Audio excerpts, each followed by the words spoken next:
right, Illini Basketball Podcast, episode 236, December 17th. My God, this is a quick month, huh? We're all quick these days. Yeah. Illinois coming off of a Saturday evening loss to the alleged number one team in the country, as I like to call them, the Tennessee Volunteers, 66-64. I have to say, for some reason during this game took a lot out of me, and it's because it was so slow. Yeah. Like the refs, what 24 fouls in the first half. Yeah, I mean, there was just no flow to this game, and I had no juice. That's why I didn't give anybody anything at the end of the watch party. And I feel like that's going to be. I mean, is going to be how you have to play this Illinois team. I think you have to slow the game down. Yeah. You have to make it ugly. When this team can get out and run, they're a lot better. When they can't, they do stuff like shoot 29% from the field and 17% from three. So hard to win games against number one when you do that, even though you foul out their two starting guards and one was their best scorer. So this is a game you needed to win, though. I mean, you're at home. Yeah. Lanier fouls out with like 4 or 5 minutes left. He only played 26 minutes. Ziegler fouls out late. I mean, there was a lot of things in this game that happened in this game that were uncharacteristic for Illinois, for Brad Underwood Illinois team. But also, you have to give credit to Tennessee for making it an uncomfortable game for Illinois, which is exactly what I expected them to do. It's exactly what the Illini should have expected them to do, and I'm sure they did. Sometimes you can't counter it, and sometimes you're not playing well. There's a lot of players in this team that did not play well in this game, and some of the numbers are ugly. Illinois is very rarely going to shoot 39% from inside the three-point line, which they did in this game. They're rarely going to shoot 17% from three, and they're rarely going to make 30 of 36 free throws, which they did do in this game. So, Tennessee really won the game because of one guy getting it going on offense for them. Gainey obviously hit the layup to win the game. He also hit 2 big threes for them when the other two guys were out. You had to know where he was on the court because he was the only other guy doing anything besides Lanier. I don't even know how to say his name. Don't really care. But you gotta know where he's at. And to not know where he is, the final play of the game after a made free throw with a timeout in your pocket it's tough to lose that way. So Gainey was close to a career high. He doesn't score 23 plus points against good teams, so this was a rarity. I mean, you look back 2 years ago, he had 25 against Gardner Webb and 28 against South Carolina State. That was when he was at South Carolina Upstate. So like this is a rare, like he has never done that at Tennessee. His season high last year was 17 against Arkansas in February. So it's rare that you get beat by a guy who doesn't ever do this, but they needed somebody to step up and he did. And for Illinois, nobody really stepped up down the stretch, at least in the final 5 minutes. There's a guy who stepped up in the second half, but this guy also gets, player of the game every single time, so we can't do it this time. Plus, he had 7 turnovers. Right. Yeah. I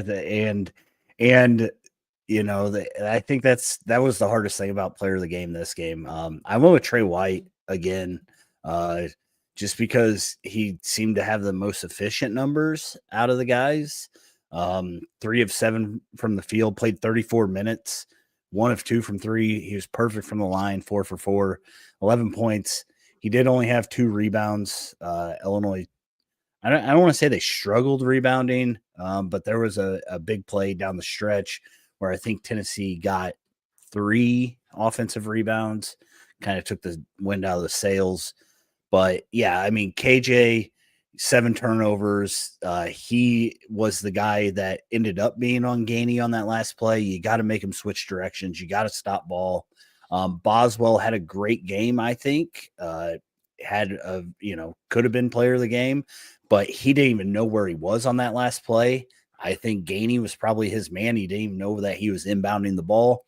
And then you have Tomislav, who had 12 rebounds, but he didn't even attempt to block the rim on that last play. Like you got to know how much time there is, and that Gainey's only option to win the game is to shoot there.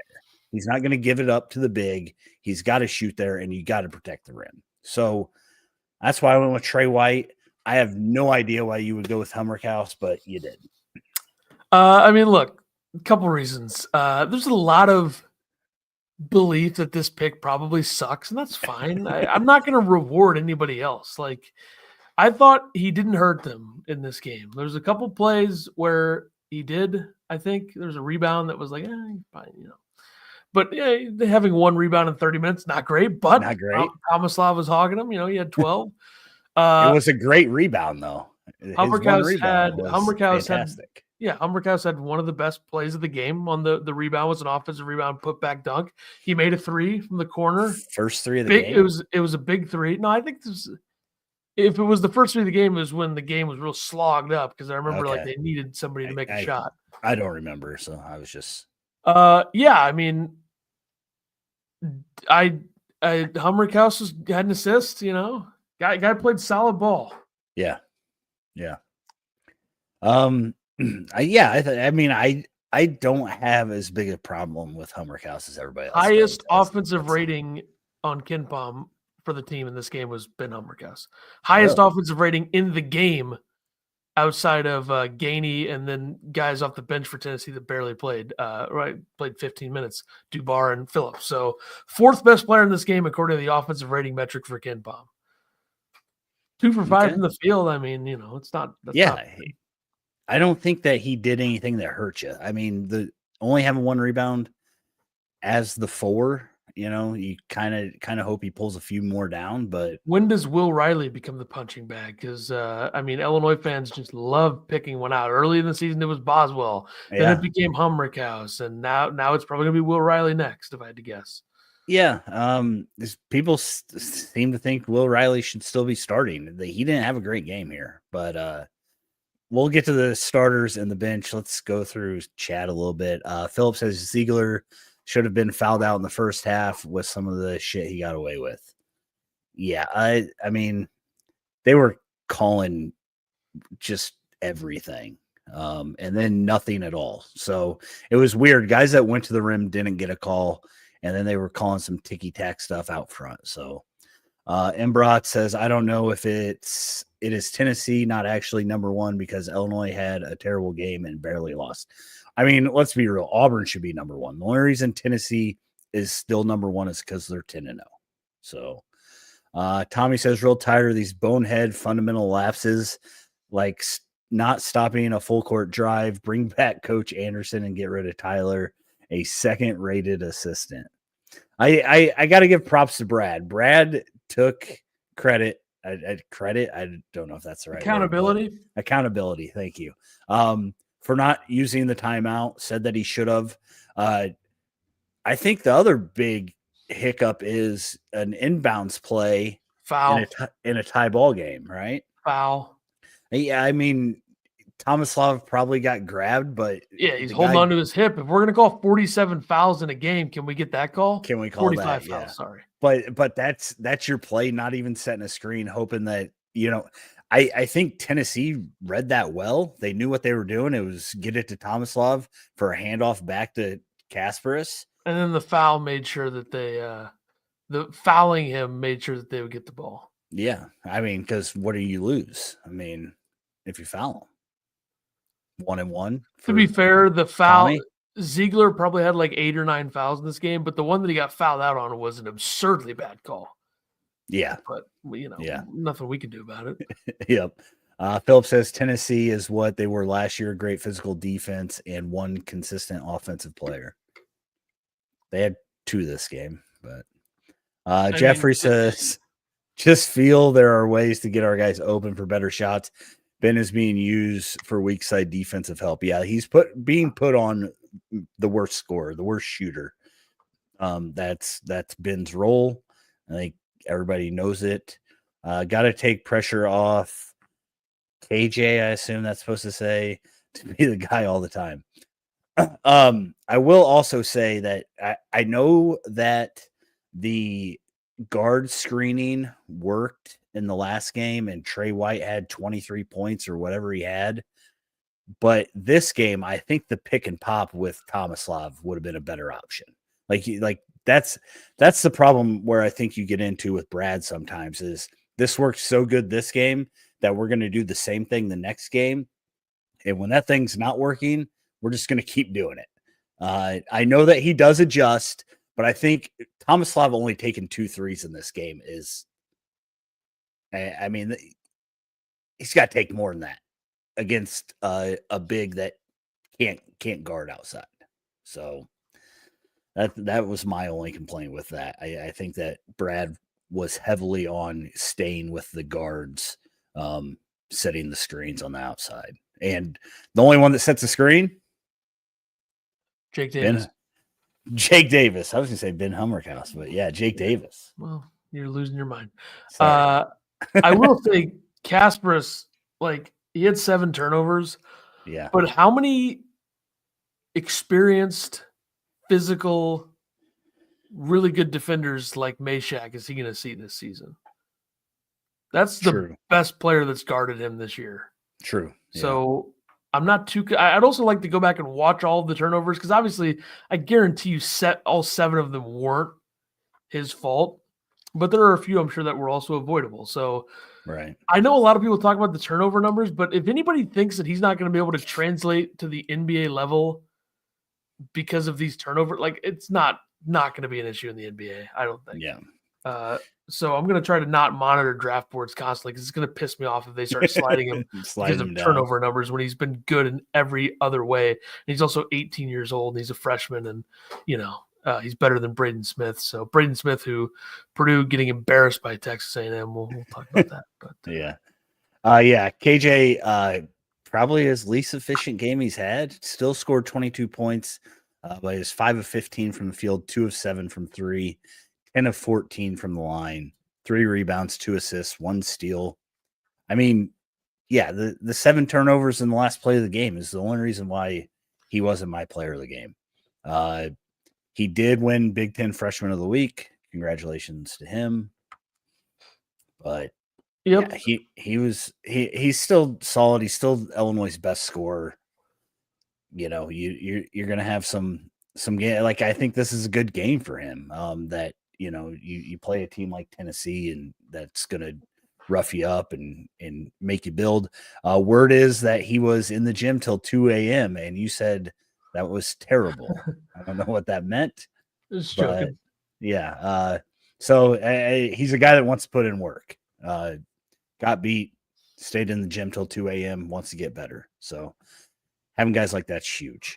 Boswell, I was surprised he only played 27 minutes. I guess I didn't realize that during the game. 27 minutes for him. I don't know how much he sat in the first half. When he had 2 fouls and then he never picked up another one the rest of the game. Brad's got to trust him a little bit more, I think. 2 of 8, 0 for 3 from 3. 6 of 7 from the line, 10 points, 7 rebounds for him. So smallest guy's pulling down 7. Hummer's got to pull down a few more. 1 assist, 1 steal. Good game offensively. I think he missed a couple layups again. He's got to get that figured out.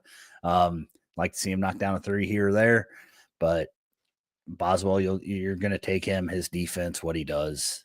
I thought he was fine in this game.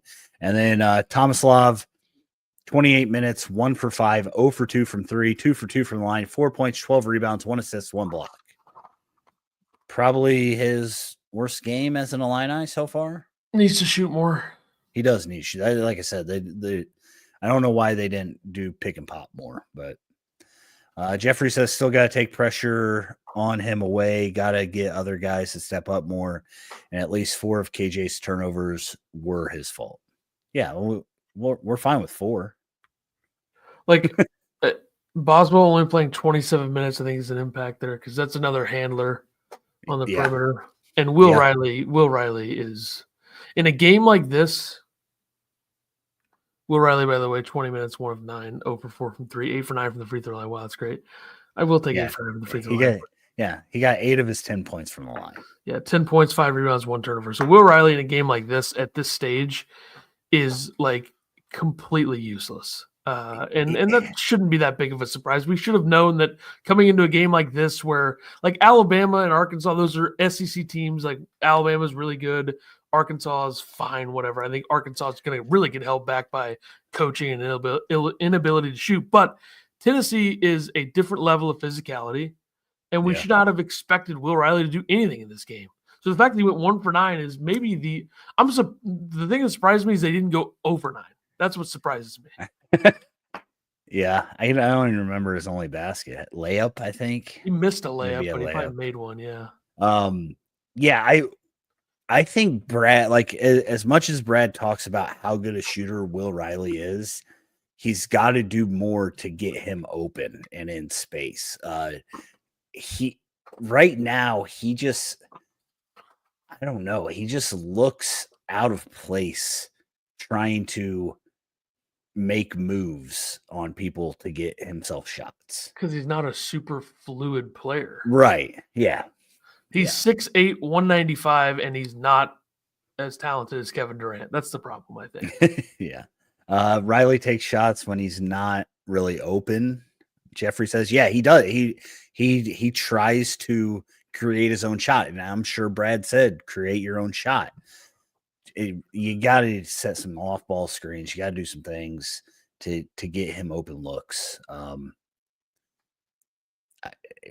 Will Riley's still learning, and I think that's what you got to recognize with him. So, Morez, as everybody else calls him, but me, 12 minutes, 1 for 1, 2 points, 2 rebounds.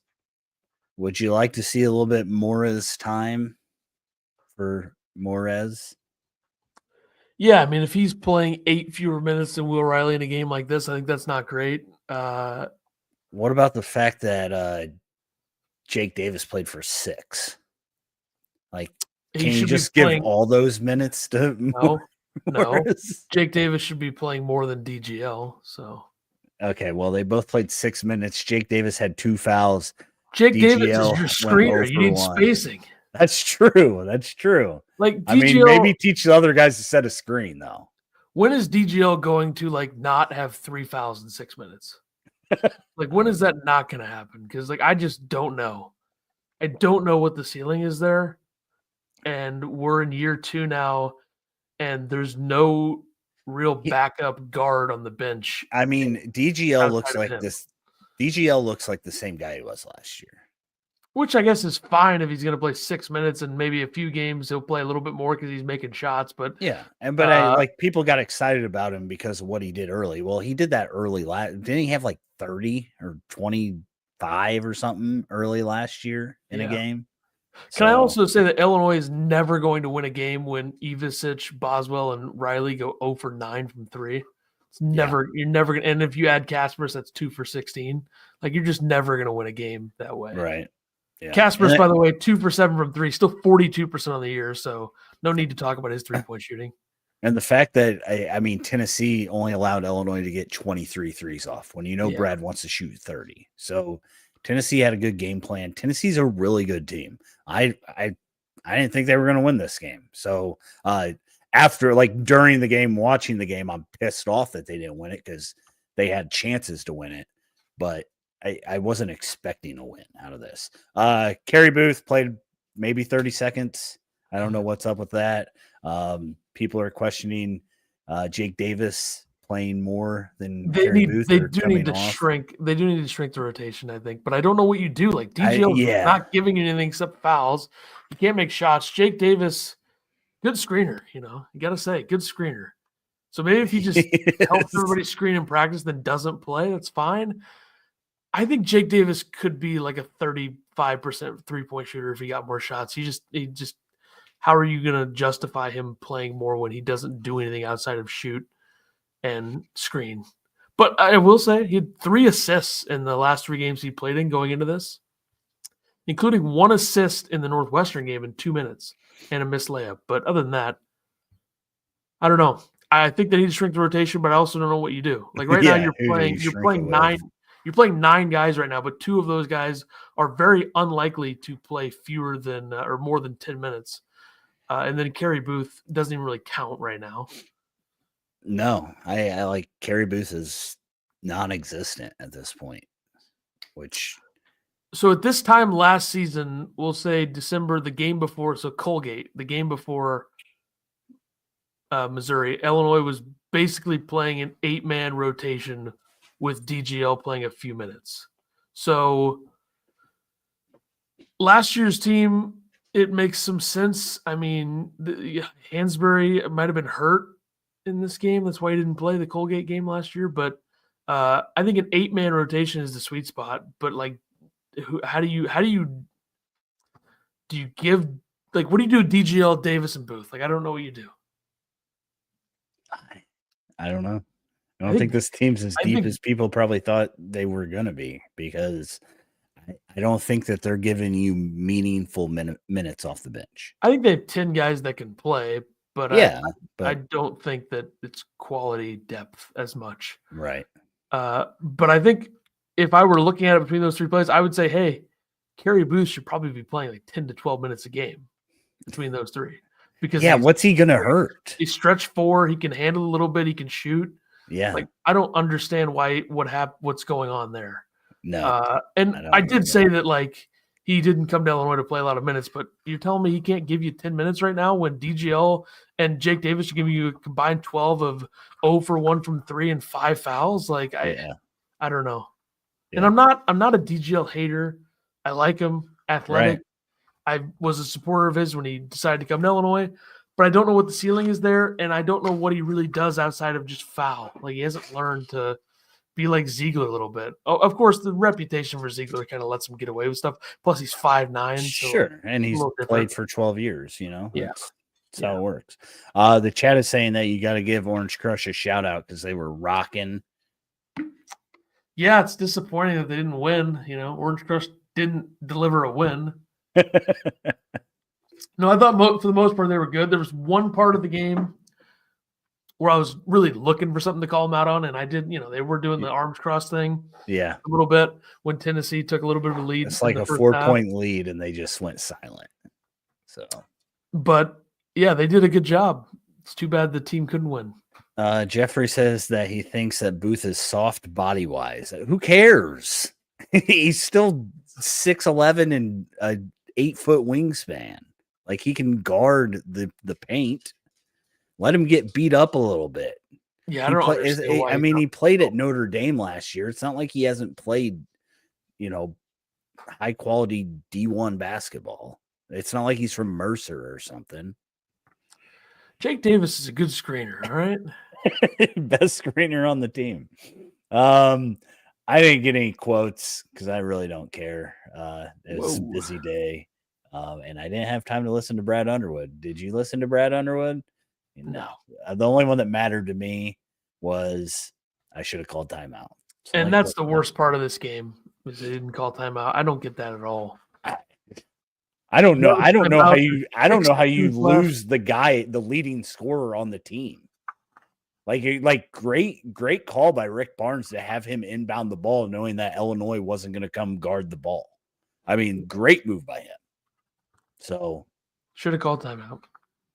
Absolutely should have called timeout. So nothing else really matters. I think we talked about rebound. Who was in the game on the last play? Who was in the game? Was it the starters? Starters, I think. Yeah. Why didn't you call timeout and put Merez in? Like, I don't. What? Yeah, I just don't understand why Tommy didn't go towards the rim on that. It's because he's got his footwork on the defensive end is not good, and he's not a very good defender. So yeah, it should have been Merez at the 5. They should have taken Ivisic out or kept them both in, taken Humrickhouse out and put Merez in. Like, I don't get it. Merez is your best shot blocker. I don't get it. Because, like, Tennessee's not the type of team that's just going to throw a 3 up in a tie game, I don't think. Unless Lanier. If Lanier was in, they probably would throw up a 3.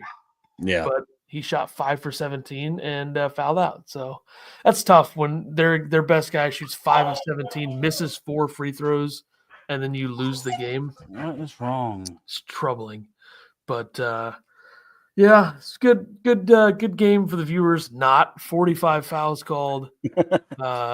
Only 17 turnovers between the two, 11 for Illinois and 7 of the 11 for the Illini were Kasparis. Illinois needed to get more shots up. like the flow of the game thing is a problem here because they took 51 shots. Tennessee took 62. Foul calls were a factor. Illinois took 8 more free throws. 30. They got just bullied on the glass. 42-37 in rebounds. Yeah. Only 17 offensive rebounds too. That's only 6 assists as well. But yeah. This is the second they only made 15 profile baskets though. So like 6 assists. Yeah.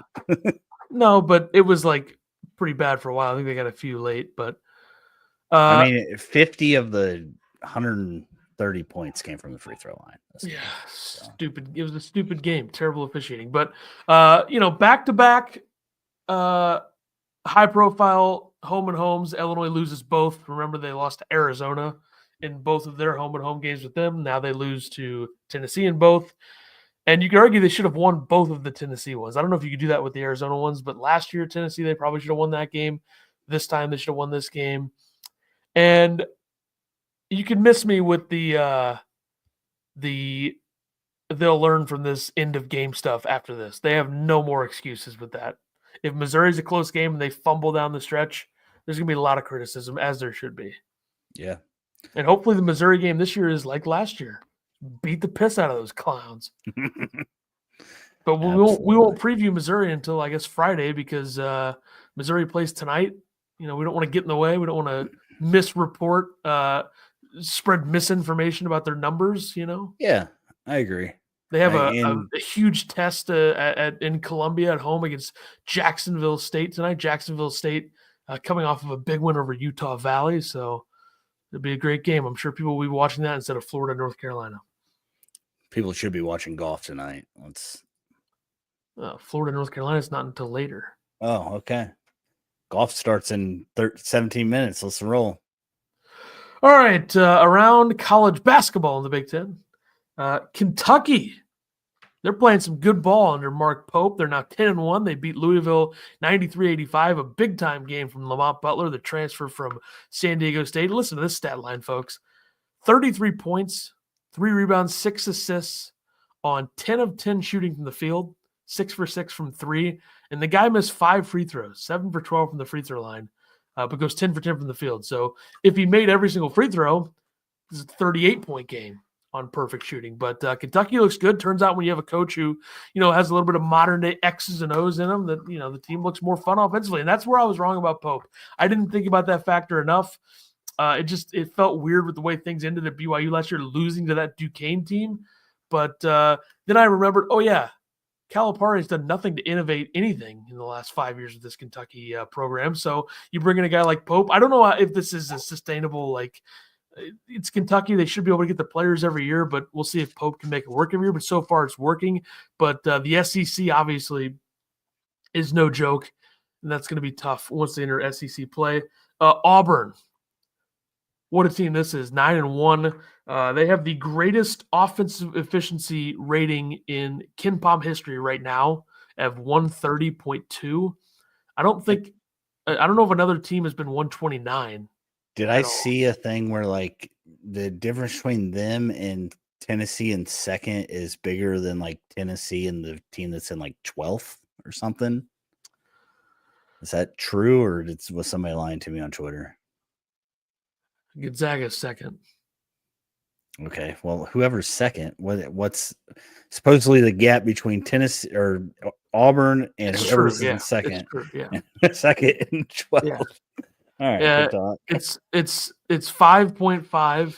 Just trying to input something. Hold on. It's 5.5 Auburn over Gonzaga. And then am I going to what? You said Tennessee, or am I going to 12th?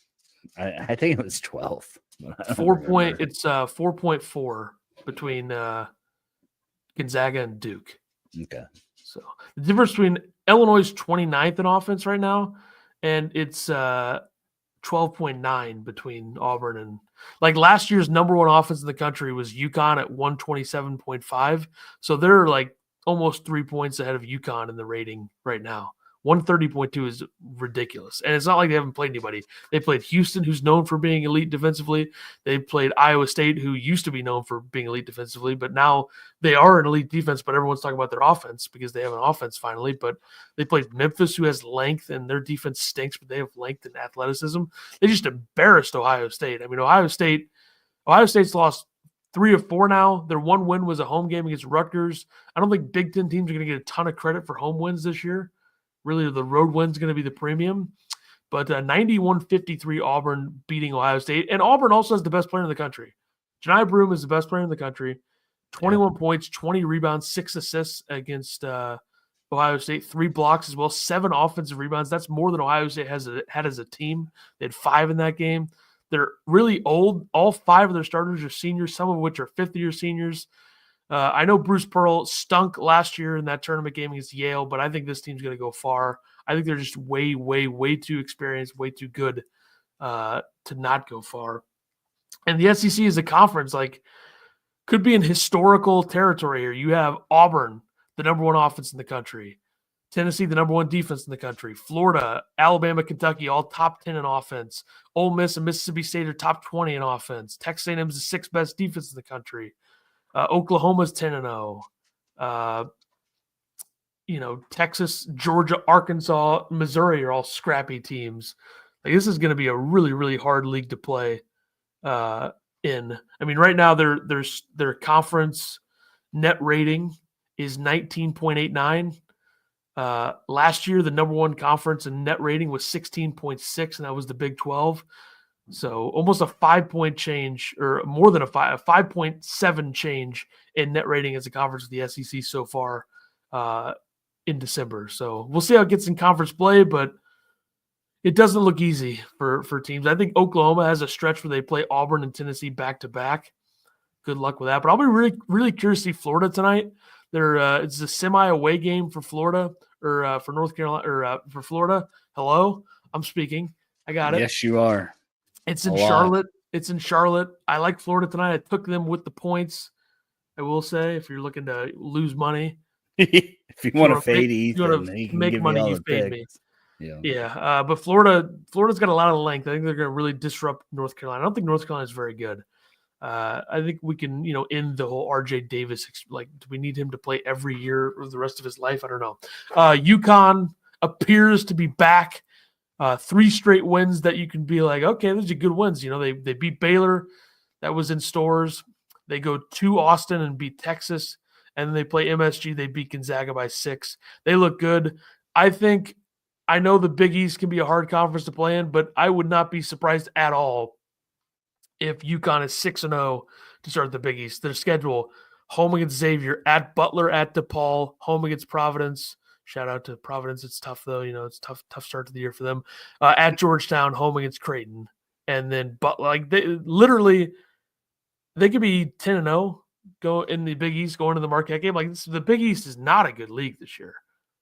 Not a good league. Outside of, you have 3 teams in the Big East right now that I would say are good. And it's UConn, Marquette, and St. John's. So watch out for UConn. They could be, UConn could be 18-3 before you know it. I'll just say that. Oklahoma, Michigan tomorrow night. Curious to see Michigan there. Curious to see Oklahoma. Oklahoma really hasn't had a big test yet. This will be one for them. And then Alabama, Memphis, Auburn, Gonzaga, North Carolina, all in the top 10 of Ken Palm's strength of schedule rating. Auburn is 9-1 with that schedule. Memphis and Alabama are 8-2. Gonzaga 7-3. North Carolina is struggling with it. They're 6-4. And then Purdue's just outside of it as well. They're 11th.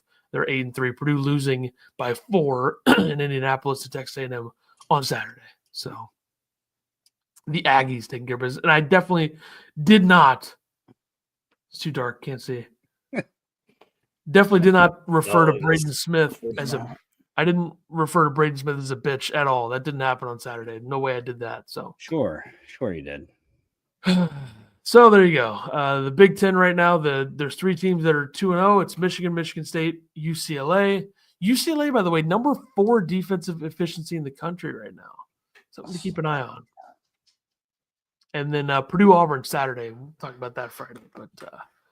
I think that's good. 35 minutes. We're going to be back Friday. Fantastic. preview for Auburn. We're going to be back Friday to do a preview for Illinois, Missouri. Always a fun time to talk about the bragging rights game, I guess. So, yeah. The chat was talking about Illinois while you were talking about everybody else, saying that we're not athletic or physical enough. Thoughts? Great. I think their athleticism is not what it was last year, and physicality. Yeah, I don't think who expected this team to be physical? Yeah. What are your thoughts on Riley being the key between this team being special or just good? Do you think we see like a Will Riley, like just masterclass when we get into Big Ten play? Or No. I don't either. I don't see it.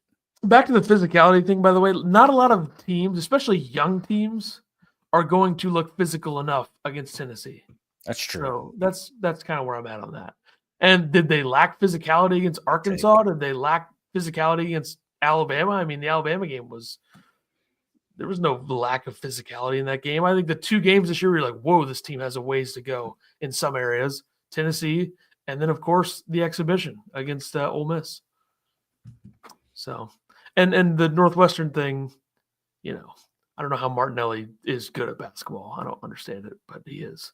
So, yeah, Phillips says hard to replace arguably the most athletic player in recent memory in Terrence Shannon Jr. So, also Illinois could very well, if they beat Missouri and they beat Washington, they go 3-1 in their next four. Like they could be a 10-4 team with a 2-2 Big Ten record. I mean, they're gonna be fine.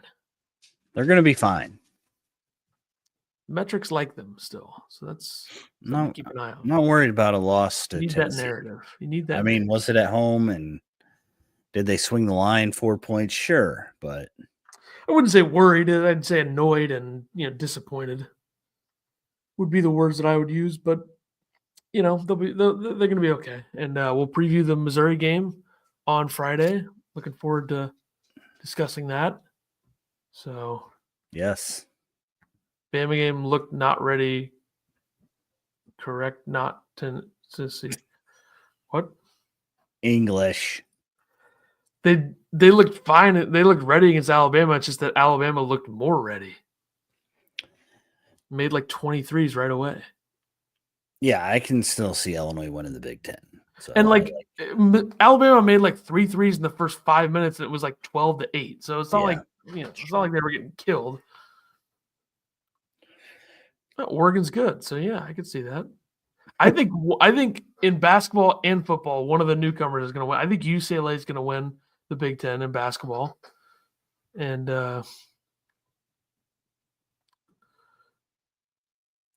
I say we didn't look ready against Tennessee? I don't know. I was listening. I don't think I said that. I said they didn't look physical enough because they're playing Tennessee. If I said that, I didn't say that. There's no way I said that. He did it. He meant it the other way. Correct. You are correct. They need a year to contend. You're not getting another year out of two of these guys. So yeah, like what? Once again, Jeffrey sounds like he's living in 2002. I will say that my cousin went to the game and they said that Ty Rogers looks very engaged. And we're falling for this scam again. They feel like he'll be back. So, do we want him back? Yeah. I know. I still think Ty Rogers is in a position where he knew that minutes were going to lack this year because of his shooting. He's got a year to develop, and it depends on what Brad brings back or who Brad gets. If Ty Rogers has a starting spot on this team next year, I guarantee he comes back. So the travel will cost UCLA and Oregon enough games. Illinois wins the Big Ten. I mean, they set it up pretty easily for them. Like they go to Nebraska, but then they go back to Oregon, and then they go to Maryland and Rutgers in road games, and they have Washington and USC back-to-back in road games. They have Illinois and Indiana, and then Purdue Northwestern in back-to-back. So, like, they made it pretty easy on UCLA. So, I was talking about UCLA. I don't know why I said Oregon. I apologize to everybody. But the Big Ten did make it pretty easy on them. So, all right. We'll be back later in the week. Yourself, Bootzilla. Preview Missouri. See you guys. Have a great night.